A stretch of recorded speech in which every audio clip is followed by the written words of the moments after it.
drama unfolding here is nothing compared to the terror that's about to be unleashed outside. And it's all captured on video. Yes, sir. We were listening to one of the witnesses, and all of a sudden we heard some bangs from out on the street. Rapid-fire gunshots, fear and confusion in the courtroom, and TV cameraman Chris Howell suddenly realizes he's in the middle of an even bigger story. It took me about 10 seconds before I figured out, holy smokes, this is a gun battle. Roll tape now. To prevent the accused from escaping in the chaos, a bailiff grabs him and takes cover. Hysteria sets in as automatic rifle fire strafes the building from the street below. It's just like a cannon. It's like pow, pow, pow. It rang throughout the entire square. Outside, on the courthouse steps, Maribel Estrada and her 23-year-old son, David Arroyo, Jr., tried desperately to reach the safety of the building. Maribel is here hoping to resolve issues from an ugly divorce that's left her ex-husband, David Arroyo, enraged. Just inside the entrance, a courthouse security camera records what happens next.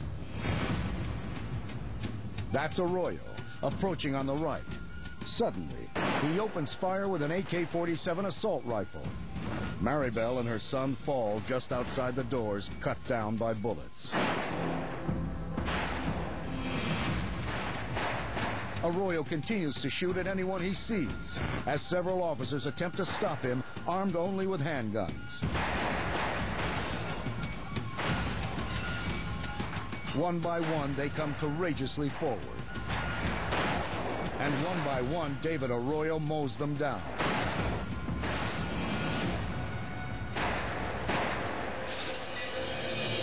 Upstairs, cameraman Chris Howell ventures from the courtroom into a corridor to videotape the shooting. I saw two bystanders come running up the stairwell from the first floor, and the look on their face was extremely distressed. I took maybe another step, and I heard more gunfire, bang, bang, bang, bang. And that's the point where, I reached my own personal fear level. Fearing for his life, Howell ducks back into the courtroom. On the street, Arroyo reloads and the gun battle continues. The outgunned cops desperately radio headquarters for backup. Sergeant Rusty Jacks, an expert marksman, grabs his rifle and races 7 blocks to the courthouse. When I got out of my truck, there were people laying on the ground everywhere. There was just a lot of fear and panic everywhere on the square. It was just obviously mass chaos. With hundreds of innocent lives at risk, Jack knows exactly what he has to do. My goal was to get into a position where I could see him and engage him with my rifle. He jumps up on the hood of a passing patrol car, knowing he might only get one shot. I didn't want to be inside of a vehicle whenever we did find him, thinking that we would ride around the corner and basically be pretty much on top of him at that point. But he's too late. Arroyo has reached his red pickup truck, and he's making a desperate escape. Jack scrambles into the patrol car and joins the pursuit. First through the streets of Tyler, then onto the highway, reaching dangerously high speeds. I knew most of those units were single-man units, and most of them probably didn't have a rifle or a shotgun in their car. But Jack's does. A Colt Command AR-15 rifle, designed for sharpshooting. I knew that I had the equipment to deal with the situation if I could ever get into a position where I could see and get a clear shot at David Arroyo.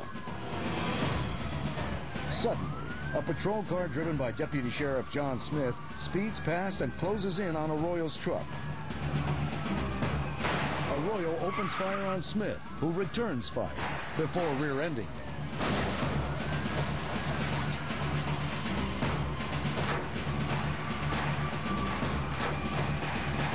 Arroyo jumps out, enraged. And Sergeant Jack sees the opening he's been waiting for.